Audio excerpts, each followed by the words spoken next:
वक्रतुंड महाकाय सूर्यकोटि समप्रभ निर्विघ्नं कुरु मे देव सर्वकार्येषु सर्वदा।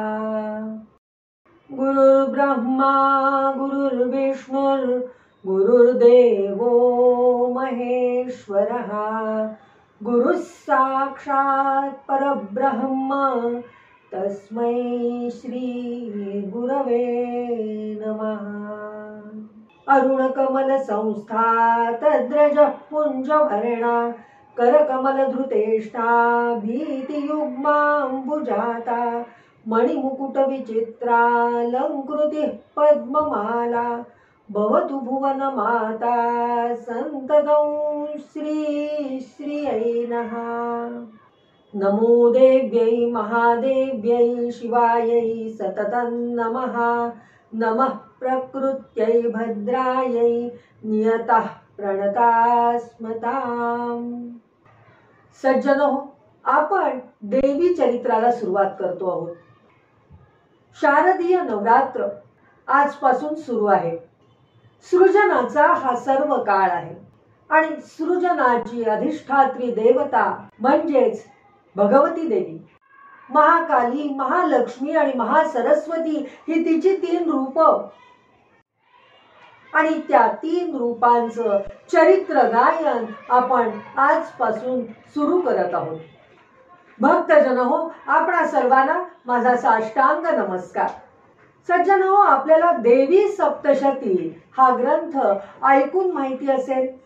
काही जण आपण त्याचं पठण करत असाल, आराधना करत असाल देवीची, पण तरी सुद्धा आज आपण देवी भागवत आणि देवी चरित्र यांची सांगड घातलेली आहे आणि थोडं विस्तृतपणे आपण हे चरित्र बघणार आहोत।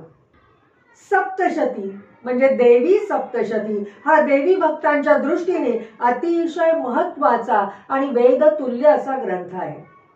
जगात जेव्हा तामसी व क्रूर लोक प्रबळ होऊन सात्विक शांत लोकांना त्रास देऊ लागतात, तेव्हा त्यांच्या हातून सज्जनांची सुटका करण्यासाठी, सज्जनांचं संरक्षण करण्यासाठी परमसमर्थ अशी शक्ती देवता अवतार घेते, असे मार्कंडेय पुराणात म्हटलेले आहे। सज्जनो, आपल्याला माहिती आहे, थोर मृकुंडू नावाचे ऋषी होते, पण त्यांना पुत्र नव्हता। म्हणून त्यांनी शंकराची आराधना करून पुत्रप्राप्तीचा वर मिळवला, परंतु तो पुत्र अल्पायुषी होईल, 16 वर्षे जगेल असं त्यांना सांगितलं गेलं। त्या मुलाचं नाव त्यांनी मार्कंडेय असं ठेवलं आणि जेव्हा तो मुलगा मोठा झाला, त्याला समजू लागलं आणि त्याला लक्षात आलं की आपल्याला अतिशय अल्प असं आयुष्य मिळालेलं आहे, त्यावेळेला मार्कंडेयानी भगवान शंकरांची आराधना केली। भगवान शंकर मार्कंडेयाला प्रसन्न झाले आणि सप्तकल्पपर्यंत जीवन मार्कंडेयाला प्राप्त झाले। पण शंकरांनी त्यांना आदिमायेची उपासना करण्यास सांगितले। मार्कंडेयांनी सुद्धा देवीची आराधना अतिशय मनोभावे केली। ब्रह्मदेवांकडून देवीविषयी बरेच आख्यान देवीच्याच आज्ञेनुसार त्यांना ऐकायला मिळाले होते आणि तोच हा सप्तशती ग्रंथ। शिवांच्या आज्ञेवरून मार्कंडेय यांनी आपला पहिला पाठ सप्तशृंग गडावर मातोश्रींना ऐकवला। हाच कलियुगातील पहिला पाठ। तो पाठ ऐकून सप्तशृंगी निवासिनी त्यांनी असा आशीर्वाद दिला की जो या पाठाद्वारे माझी उपासना करेल तो सर्व संकटातून मुक्त होऊन सुखी होईल। मंगल घडवण्याची ताकद सप्तशती उपासनेत आहे। पराक्रम व ऐश्वर्य देणारी ही शक्ती देवता आहे। शक्तीमधील श हा ऐश्वर्यवाचक आहे आणि क्ती याचा अर्थ पराक्रम असा आहे। भगवंतांच्या शक्तीचा अर्थ म्हणजे ईश्वराला प्रेरणा देणारी ती, ईश्वराचे कार्य करणारी, ईश्वराशी ऐक्य स्वरूपात असणारी व उपासकाला सर्व प्रकारचे ऐश्वर्य भोग प्राप्त करून देऊन अंती परब्रह्मापर्यंत पोचवणारी अशी शक्ती. सप्तशतीमध्ये प्रथम चरित्र म्हणजे पहिला अध्याय हा महाकालीचा आहे. तिच्यामुळे संचित शुद्ध होते. ही महाकाली दशानना दशभुजा अशी आहे. तिच्यामुळे मनुष्याला धर्मप्राप्ती होते. मध्यम चरित्र म्हणजे अध्याय 2, 3 आणि 4 हे होत. हे चरित्र महालक्ष्मीचे आहे, जी रजोगुणांची निदर्शक आहे. तिच्यामुळेच मनुष्याचे प्रारब्ध शुद्ध होते. ही महालक्ष्मी 18 भुजांची आहे. तिच्यामुळे मनुष्याला अर्थप्राप्ती होते. तिसरे चरित्र म्हणजे उत्तम चरित्र किंवा उत्तर चरित्र असे म्हटले जाते. ते अध्याय 5 पासून 13 या अध्यायापर्यंत आहे. हे चरित्र महासरस्वतीचे आहे, जी सत्वगुणांची निदर्शक आहे. तिच्यामुळे मनुष्याचे क्रियमान शुद्ध होते. ही महासरस्वती अष्टभुजा आहे. तिच्यामुळे मनुष्याला मोक्ष प्राप्ती होते. पूर्वी त्रैलोक्याचा लय होऊन सर्व विश्व जलमय झाले होते. देवादिदेव जनार्दन हे शेषशय्येवर निद्रिस्त झाले होते. त्यावेळी त्यांच्या कानातील मळापासून मधु आणि कैटभ हे दानव निर्माण झाले व ते समुद्र जलामध्ये वाढले. ते इतस्ततः तिथे क्रीडा करून राहू लागले. ते अगदी सख्खे भाऊच होते, त्यामुळे त्यांच्यात अतिशय प्रेम होतं. त्यांनी विचार केला की कारणाशिवाय काही घडत नाही. आधाराशिवाय आधेय कोणत्याही प्रकारे राहणे शक्य नाही. परंतु हा आधार कोणता आहे?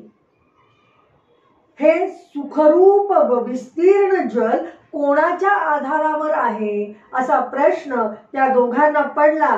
आणि आपण कसे निर्माण झालो? आपले माता पिता कुठे आहेत? तेव्हा जवळच असलेल्या मधुला कैटभ म्हणाला, हे भ्राता, केवळ ज्या शक्तीमुळे आपणाला जलात संचार करता येतो ती अचल शक्तीच आपल्या निर्मितीचं कारण असली पाहिजे. हे जल सुद्धा तिच्याच आधारावर आहे. तीच देवी सर्वांचे कारण आहे. तेवढ्यात असुरांना आकाशवाणी ऐकू आली आणि त्यांनी तोच जप करावयास सुरुवात केली.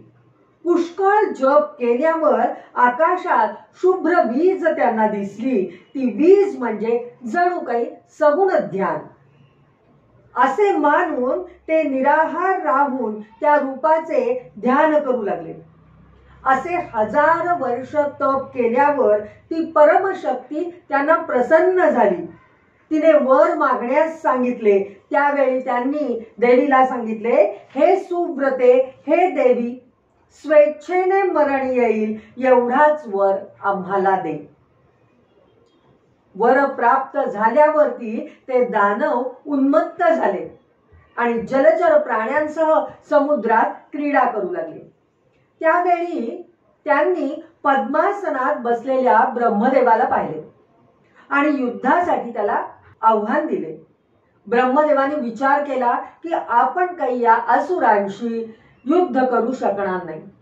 तेव्हा भगवान विष्णूंची त्यांनी अतिशय मधुर शब्दात स्तुती केली. ते म्हणाले, हे दीननाथ, हे हरे, हे वामना, हे माधवा, हे भवदुःख नाशका, हे ऋषिकेशा, हे सर्व व्यापी जगदीशा, उठ. हे अंतर्यामी, हे महात्मा, हे वासुदेवा, हे जगतपते, हे दुष्ट शत्रुनाशका, समाधी निष्ठा, हे चक्र गदा धारण करणाऱ्या, हे सर्वज्ञा, हे सर्व लोकाधिपते, हे सर्व शक्तिमान सुरेश्वरा, माझे रक्षण कर. मी तुला शरण आलो आहे. अशी स्तुती आराधना करूनही भगवंत उठेना. ज्या वेळेला भगवंत उठत नाही हे ब्रह्मदेवाच्या लक्षात आलं, त्यावेळेला त्यांनी योग मायेची स्तुती करू लागले. ज्या योगमायेमुळे, ज्या योग निद्रेमुळे भगवंत झोपले आहेत, त्या निद्रा देवीची आराधना आता ब्रह्मदेवानी सुरू केली. हे देवी, ज्या अर्थी सर्व विवेकी पुरुषोत्तमाला तू अधीन केलेस, त्या अर्थी तूच या जगाची कारण आहेस.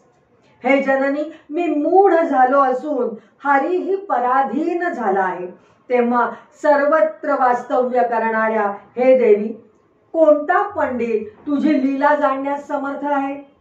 हे भवानी, तू जगन्निवासी विष्णूलाही अचेतन करतेस. हे भवानी, संध्या हे तुझे नाव असून सर्व मुनिजन तुझे ध्यान करतात. जगाची ज्ञान साधना रूप बुद्धी तूच आहेस. नित सुख देणारी तू आहेस. तसेच कीर्ती, मती, धृती, कांती, श्रद्धा व रती ह्या रूपाने तूच सर्वांच्या ठिकाणी वास्तव्य करतेस. तुझे रूप वेदवंतांना व श्रुतींनाही दुर्घट आहे, कारण श्रुतीची उत्पत्ती तुझ्यापासूनच झाली आहे. ब्रह्मदेव म्हणतायत, मी, विष्णू, महेश्वर, इतर देव, मुनी, माझे पुत्र हे सर्व तुझे चरित्र जाणण्यास असमर्थ आहेत. खड्गं चक्र गदेषु चाप परिघान शूलंबुशुंड्यु शिरस शंखं संदधति करैस्त्रिनयनां सर्वांगभूषावृतां नीलाश्मद्युतिमास्य पाददशकां सेवे महाकालिकां यामत्स्तौत्स्वपि ते हरौ कमलजो हंतुं मधुं कैटभम्. अशी ब्रह्मदेवानी स्तुती केलेली आहे. यज्ञात ऋत्विजांनी स्वाहा हे तुझे नाव उच्चारल्याशिवाय हवन झालेला हवीरभाग देवांना कधीच प्राप्त होत नाही.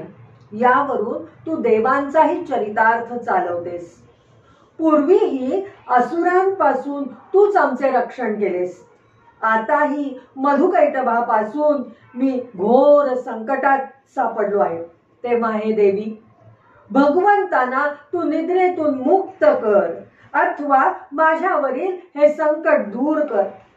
या दानवांचा वध कर. कल्पाच्या आरंभी तू विष्णूला प्रकट केलंस, तसेच जगत कल्याणासाठी तूच त्याला निर्मल शक्ती दिलीस. ह्याप्रमाणे ब्रह्मदेवानी स्तुती केल्यावर ती निद्राभिमानी तामसी देवी विष्णूच्या देहापासून दूर होऊन जवळच उभी राहिली आणि विष्णूला चेतना आली. हे पाहून ब्रह्मदेवाला अतिशय आनंद झाला. सज्जन हो, अग्नीचे ठिकाणी असलेली दाह शक्ती, वायूचे ठिकाणी असलेली चलन शक्ती ही सुद्धा त्याच शक्तीची रूप आहेत. कुंडलिनी शक्तीचा वियोग झाल्यास शिव सुद्धा शव होतो. त्याचप्रमाणे ब्रह्मादिकांपासून स्तंभापर्यंत सर्व चराचर प्राण्यांचे ठिकाणी सामर्थ्य म्हणून जे आहे ते या शक्तीचेच रूप होय. म्हणून शुद्ध बुद्धीने युक्त असलेल्या पुरुषाने तिचीच उपासना करणे योग्य आहे. विष्णूंच्या ठिकाणी सात्विक शक्तीचा वियोग झाल्यास त्यांना पालन कर्म करता येणार नाही.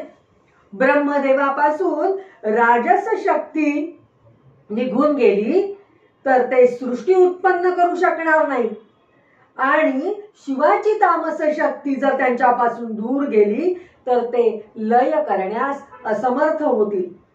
तेव्हा ती सर्व शक्तीच ब्रह्मांड उत्पन्न करते, त्याचे रक्षण करते आणि स्वेच्छेने संहारही करते. या शक्तीमुळेच देव आपापली कार्य करण्यास समर्थ होतात. जगद्गुरु विष्णूंच्या देहापासून निद्रा बाहेर पडल्यावर नेत्र, मुख, नासिका, बाहू, हृदय, वक्षस्थळ यामधून ती तामसी शक्ती आकाशात गेली आणि भगवंतांनी ब्रह्मदेवांना विचारले, आपण इथे तप सोडून का आलात?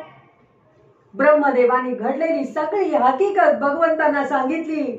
भगवंतानी त्यांना अभय दिलं आणि एवढ्यात मधुकैटभ ब्रह्मदेवाचा शोध घेत तिथे आले आणि उद्धटपणे ब्रह्मदेवाला म्हणाले, आमच्याशी युद्ध कर, नाहीतर तुझा वध करू आणि ह्या सर्पशय्येवरील ह्याचाही समाचार घेऊ, अथवा आमचा दास आहेस हे मान्य कर.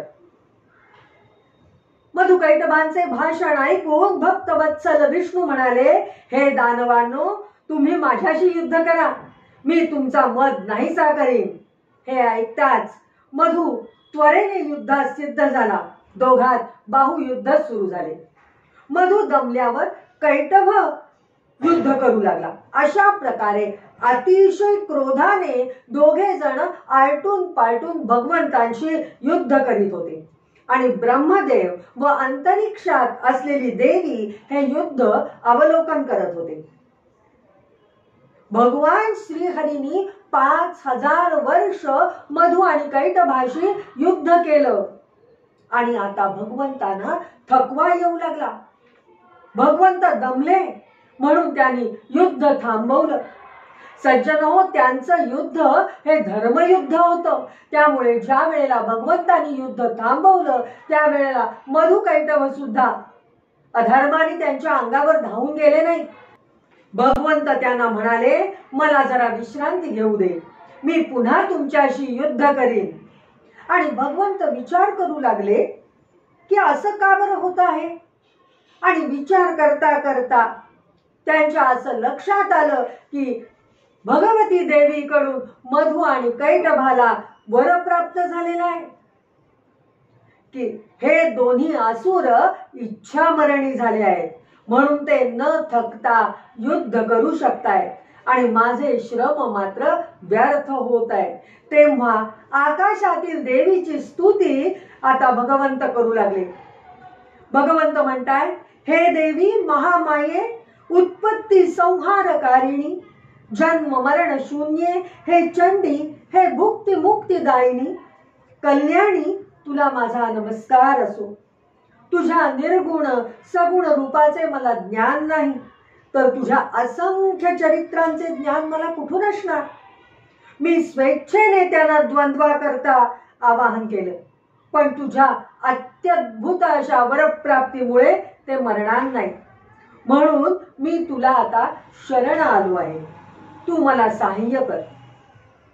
ही स्तुती ऐकून देवी अतिशय प्रसन्न झाली आणि हसत मुखाने ती म्हणाली, हे विष्णू, तू युद्ध कर, त्यांना फसवून त्यांचा वध कर. वक्र दृष्टीच्या योगाने मी त्यांना मोह पाडीन आणि माझ्या मायेने मोहित झालेल्या त्यांचा तू वध कर. हे ऐकून विष्णू महासागरातील युद्ध स्थलावर येऊन उभे राहिले आणि पुन्हा त्यांच्यात युद्ध सुरू झाले. परस्परात अति भयंकर युद्ध झाले. त्याच वेळी देवीने आरक्त वर्ण नेत्रांनी हसत मुखांनी त्या दैत्यांकडे बघितले. ते पाहून ते दोघेही पापी मोहित झाले, काम वासनेने पीडित झाले व विष्णूला म्हणाले, तुझ्या अद्भुत अशा युद्धामुळे आम्ही संतुष्ट झालो, तुला हवा तो वर तू माग. त्यावर विष्णू म्हणाले, तुम्ही संतुष्ट झाला असाल तर तुम्हा उभयतांचा माझ्या हातून वध व्हावा. ते ऐकताच ते दानव म्हणाले, हे जनार्दना, तू सत्यवचनी आहेस. तू निर्जल प्रदेशावर आमचा वध केलास तर आम्ही वध्य होऊ. सज्जन हो, मधुकैटभ आणि भगवंतांचं युद्ध हे पाण्यात सुरू आहे. आता पाण्यामध्ये असताना निर्जल प्रदेश कुठून बरा आणावा. म्हणून भगवंतांनी आपल्या मांड्या विस्तृत केल्या आणि उदकावर निर्जल प्रदेश तयार केला व म्हणाले, हे दैत्यानो, येथे उदक नाही, तुमची मस्तके येथे ठेवा. तेव्हा दानवानीही योग मायेने आपला देह 1000 योजने वाढवला, ज्या योगे त्यांना विष्णूच्या मांड्या मस्तक ठेवण्यासाठी पुरू नयेत.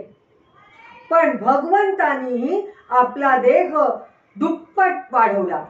अखेर आश्चर्ययुक्त होऊन दानवांनी आपली मस्तके भगवंतांच्या जघन प्रदेशावर म्हणजेच मांड्यांवर ठेवली व भगवंतानी आपल्या चक्राच्या सहाय्याने त्यांची मस्तके तोडून टाकली व मधुकैटभ दानव गतप्राण झाले. बोला दुर्गा माता की जय, अंबा माता की जय.